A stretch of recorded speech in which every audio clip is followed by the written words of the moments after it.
Octavia weds Antony. A wedding, and a strange one, sealed the new peace between Octavian and Antony. Antony, big, sensuous, and spectacular, married Octavian's lovely, gentle sister, Octavia. To marry again so soon after the death of her husband, Marcellus, had not been Octavia's desire, but when her brother had explained how important it was for the peace of Rome, she had willingly consented. So they had been married, Octavia and Antony. Octavia's sweet face was grave as she entered the dining room of her new home in the Palatine Hill for the first mid-morning breakfast, and there paused before the household shrine. Tenderly, she placed a tiny wreath of fresh flowers on each one of the 3 small sacred figures before which a lamp was burning. They were her lares and penetes.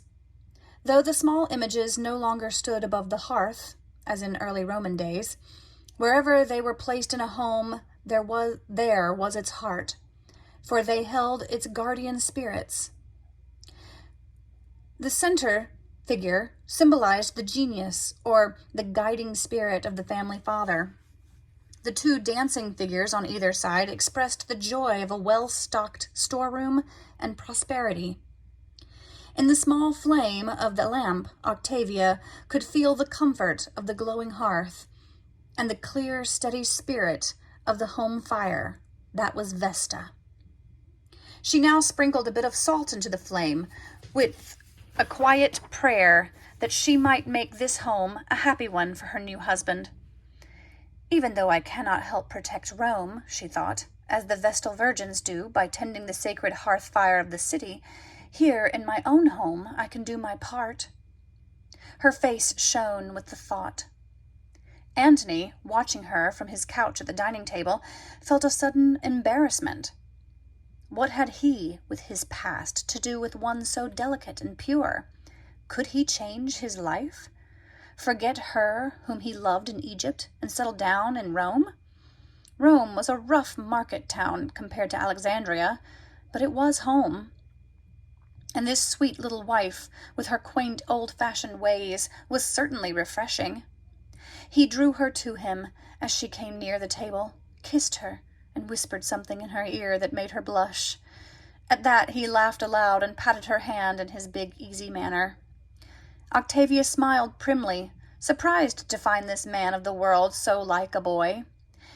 How could the ugly things people said about him possibly be true? If he spent his nights drinking and carousing, it was because he never had a real home.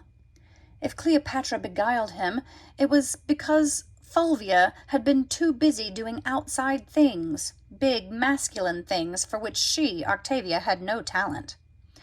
But now she would care for Antony and make him feel comfortable.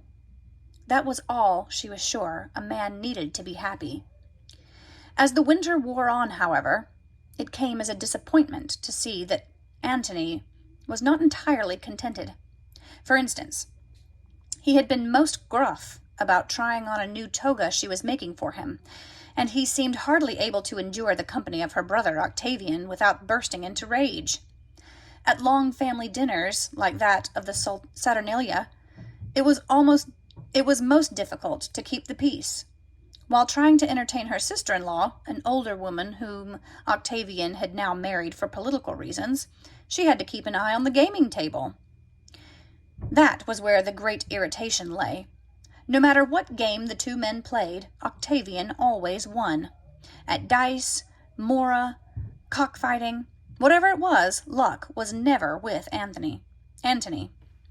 When he played against Octavian, it actually seemed as if his genius, or guiding spirit, grew weak and deserted him. And there, though Octavia was unaware of it, was a secret thought that was annoying Antony.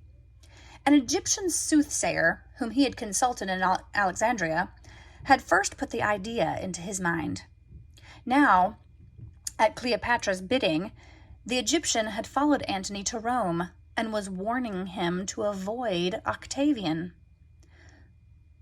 "When this man is present, I tell you," the Egyptian whispered, your guiding spirit becomes weak and unmanly. When he is far away, your genius becomes strong again, and good fortune awaits you. Why then do you tarry here in his shadow?" "Why, indeed," thought Antony. "Why stay in Rome? What was there to do in this dull western town?" But, though he felt dissatisfied and bored and restless, Antony stayed on in Rome with Octavia through the spring and the summer. And then, one morning, a tiny rosebud of a daughter was laid at his big feet. Following the ancient custom, Antony picked up the little one to acknowledge her as his child, and laughed aloud to see that wee, unfolded face so like his own. They named her Antonia. At almost the same time, Octavian's Julia put in her presents. Octavian divorced her mother, Scribonia, the day that she was born, but from that day on he idolized his little daughter, though in later years she was to cause him nothing but trouble. In time to come, these two baby girls were to have a great-grandson by the name of Nero, who, it is said, was playing on his fiddle while Rome burned.